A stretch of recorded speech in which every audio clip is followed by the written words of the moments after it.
আজকে কি কি করলাম আর কোথায় কোথায় গেলাম সবকিছু নিয়ে থাকবে আজকের ব্লগ। হ্যালো, আসসালামু আলাইকুম। সবাই কেমন আছেন?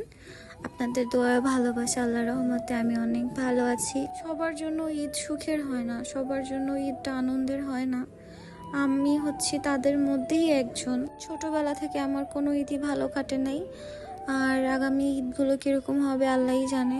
আমার মতো কার কার ঈদের দিন মন খারাপ হয়ে যায়, আর কার কার হচ্ছে খুব খারাপ লাগে এই স্পেশাল দিনগুলোতে অনেক বেশি আপসেট হয়ে যান, অবশ্যই কমেন্ট করে জানাবেন।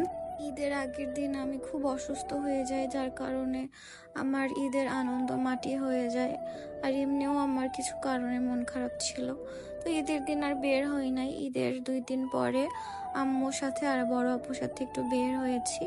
তো আমাদের এখানে মার্কেট, কৃষি মার্কেটের এখানে 99 ছিল, ভাবলাম আম্মুকে নিয়ে ওখানে একটু যাই, কিছু কেনাকাটা করব। বড় আপু আসছিল,